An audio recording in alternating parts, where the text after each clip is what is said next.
आपणा सर्वांचं आपल्या कट्टा इंजिनिअर्स या युट्यूब चॅनलवरती सहर्ष स्वागत. शिकताय ना, शिकायलाच पाहिजे. आज आपण या व्हिडिओमध्ये सॉम या सब्जेक्ट मधील simple stresses, strains and elastic constant या चॅप्टर मधील न्यूमरिकल पाहणार आहोत.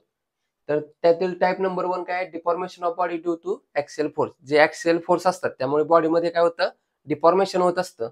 त्या डिफॉर्मेशनच्या रिलेटेड आपण काय करणार आहोत, न्यूमरिकल पाहणार आहोत. तर टाइप नंबर 1 मधील ए नंबरचं काय आहे? Simple stress strain. जे सिंपल स्ट्रेस आणि स्ट्रेन यावर जे डिपेंड न्यूमरिकल आहेत ते आपण या व्हिडिओमध्ये पाहणार आहोत. तर लास्ट व्हिडिओमध्ये आपण सर्व फॉर्म्युले याच्या रिलेटेड पाहिलेले आहेत. तर कोणकोणते फॉर्म्युले होते? Stress is equals to force upon area, strain is equals to change in length divided by original length, modulus of elasticity काय असते? Stress divided by strain, change in length काय असतं? Force into length divided by area into Young modulus, आणि Poisson ratio mu म्हणजेच काय असतं? Lateral strain divided by linear strain. Negative sign काय असतं? तर ऑपोजिट इन सेन्स असतात. एक व्हॅल्यू वाढली तर दुसरी काय होतात? डिक्रीज होत असते, म्हणून निगेटिव्ह साइन येत. तर हे आपण लास्ट व्हिडिओमध्ये पाहिलेले आहेत. तर लास्ट व्हिडिओच्या डिस्क्रिप्शन मध्ये लिंक ठेवतो, तिथून तुम्ही तो व्हिडिओ कव्हर करू शकता. तर आता आपण न्यूमरिकल सॉल्व्ह करायला ट्राय करूया. सिंपल स्ट्रेस स्ट्रेन वरचा पहिला न्यूमरिकल सॉल्व्ह करण्यासाठी आपण काय करूया, प्रयत्न करूया. न्यूमरिकल नंबर 1 काय आहे? तर न्यूमरिकल वाचत वाचत आपण काय करू, गिवन डाटा काय काय दिलाय तो समजावून घेऊ. स्टील रॉड म्हणजे एक स्टीलचा रॉड दिलाय 800 mm लॉंग. म्हणजेच बघा, गिवन डाटा काय काय दिलाय तो आपण लिहून काढूया. स्टील रॉड दिलेला आहे 800 mm लॉंग. लॉंग म्हणजेच काय रे? लेंथ दिलेली आहे. किती दिलेलं आहे? 800 mm. Already given data mm मध्ये आहे, त्यामुळे याचं एक युनिट कन्व्हर्जन करण्याची काही एक गरज नाही. नेक्स्ट काय आहे? 60 mm into 20 mm in cross section. त्याचा क्रॉस सेक्शन दिलेला आहे. एक स्टील रॉड आहे. इथं आपण त्याची डायग्राम काढूया अशी.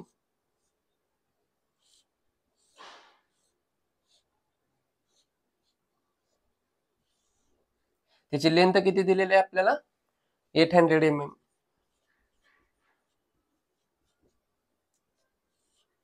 याचा बेस हा क्रॉस सेक्शनल एरिया दिलेला आहे रेक्टँगलचा. बेस किती दिलाय त्याचा? 60 mm.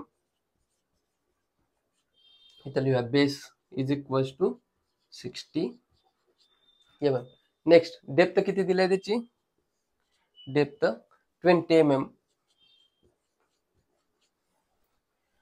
डेप्थ आपण डी ने लिहितो. किती दिलाय ती? 20 mm. Is subjected to an axial push.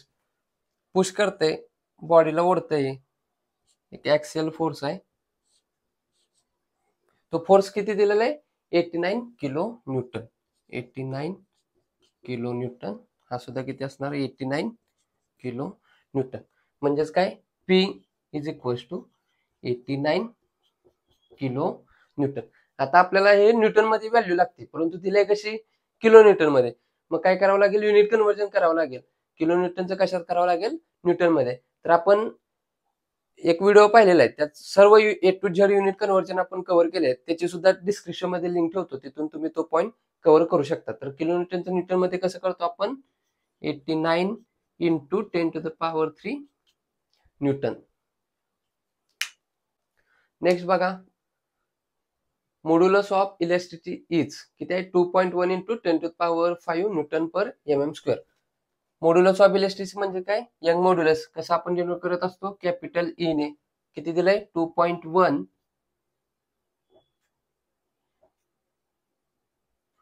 Into 10⁵ newton per mm².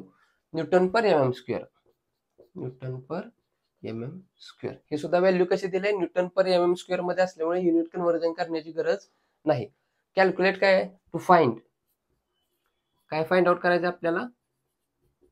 To find stress, sigma ने डिनोट करतो. स्ट्रेन स्मॉल ई ने डिनोट करतो. Reduction in the length of the rod. ह्या रॉड मध्ये जे काय रिडक्शन किंवा काहीतरी चेंजेस होणार आहे लेंथचा, तो आपल्याला काय करायचा आहे? फाइंड आउट करायला सांगितलेला आहे. तोच कसा आपण करतो? चेंज इन लेंथ कसं करतो? डेल्टा एल ने करत असतो. आता काय काय गिवन दिलेलं आहे ते आपण सगळं लिहून काढलेलं आहे.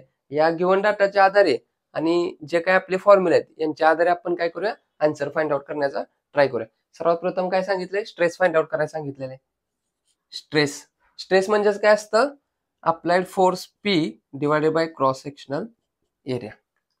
फोर्स किती आहे 89 किलो न्यूटन. किलो न्यूटनचं आपण न्यूटन मध्ये कन्वर्ट केलं म्हणजे किती 89 into 10 to the power 3 divided by area म्हणजे काय असतो. हा आता रेक्टँगल आहे. रेक्टँगलचा एरिया कसा काढतो आपण लास्ट व्हिडिओ मध्ये पाहिलेला आहे. रेक्टँगलचा एरिया कसा बेस इंटू डेप्थ. बेस किती आहे 60 इंटू डेप्थ किती आहे 20. कॅल्क्युलेट करूया. कॅल्क्युलेटर मध्ये कसं करायचं तर या ब्रॅकेट मध्ये पहिल्यांदा हे लिहायचं 89 into 10 to power 3 divided by दुसऱ्या ब्रॅकेट मध्ये हे करायचं. आपण कॅल्क्युलेटरच्या सहाय्याने आता करूया. इथं दिसतंय का बघा तुम्हाला ब्रॅकेट मध्ये 89 into 10 to the power 3. Power साठी डायरेक्ट क्यूबचं बटन असतं इथं ते तर करू शकता किंवा अशा टाईपचा एक एरो असतो तो सुद्धा आपण प्रेस करू शकतो. मग बघा डिवायडेड बाय ब्रॅकेट कम्प्लीट करायचं. ब्रॅकेट मध्ये डिवायडेड बाय 60 इंटू ब्रॅकेट मध्येच टाकायचं 20 ब्रॅकेट कम्प्लीट करायचं is equal to button press करायचं. आन्सर किती आलं बघा 74.16667 असं येते. म्हणून काय करायचं 666 लास्टचं जे 7 आहे ते घ्यायचं. पॉईंट नंतर तीन डिजिट घेत असतो आपण म्हणून काय करायचं 167. आपण काय फाइंड आउट केलंय स्ट्रेस. स्ट्रेससाठी युनिट काय असतं तर फोर्सचं न्यूटन आणि एरियाचं mm स्क्वेअर म्हणून Newton per mm square. Next value काय फाइंड आउट करायला सांगितलंय strain.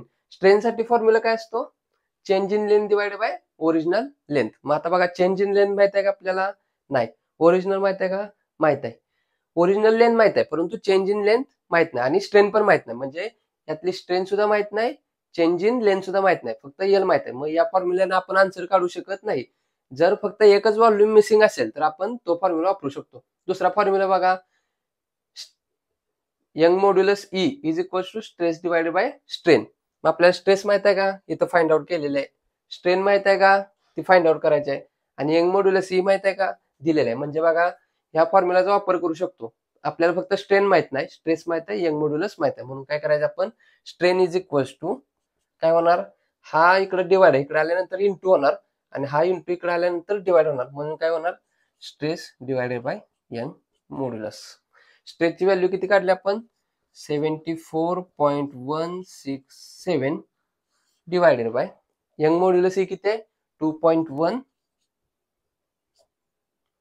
Into 10 to the power 5. Calculate करताना कसं करायचं ह्या ब्रॅकेट मध्ये हे लिहायचं डिवायडेड बाय ही व्हॅल्यू टाईप करायची जे काय आन्सर येईल ते आपण लिहून काढायचं.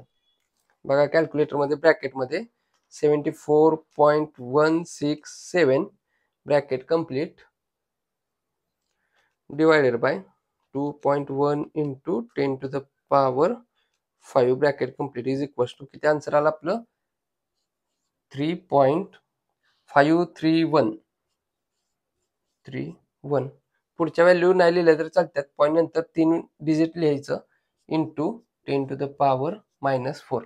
स्ट्रेनसाठी युनिट काय असतं रे युनिट लेस असतं आपण लास्ट व्हिडिओ मध्ये पाहिलेलं आहे. मग आपला आन्सर किती आलं strain is equal to 3.531 into 10 to the power -4.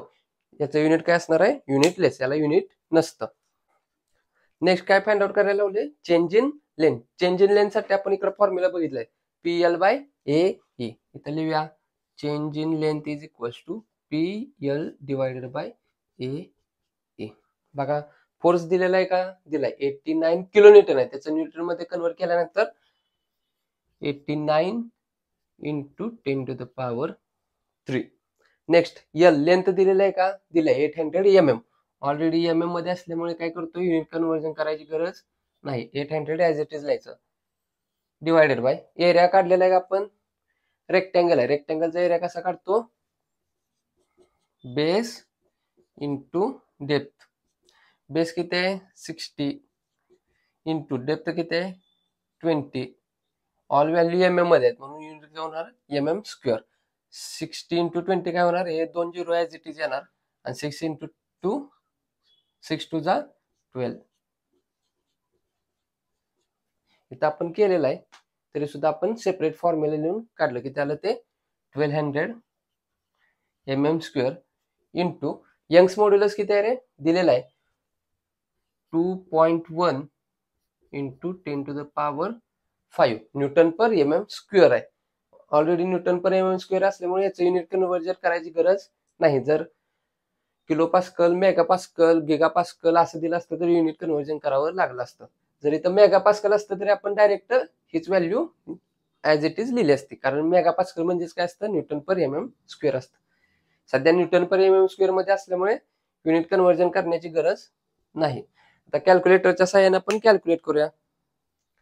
वरच्या व्हॅल्यू सर्व इंटू मध्ये असल्यामुळे एवढा काय कॅल्क्युलेशन मध्ये प्रॉब्लेम येत नाही, म्हणून डायरेक्ट ब्रॅकेट मध्ये लिहायचं. खालच्या सुद्धा इंटू मध्ये असल्यामुळे ब्रॅकेट मध्ये लिहायचं.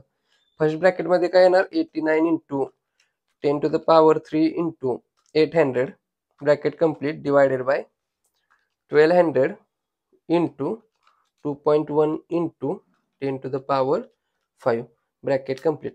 काहीतरी आन्सर येते. किती येते ते? 0.282 पुढे सुद्धा काहीतरी व्हॅल्यू आहेत, पण आपण काय करत असतो? 3 डिजिट लिहित असतो.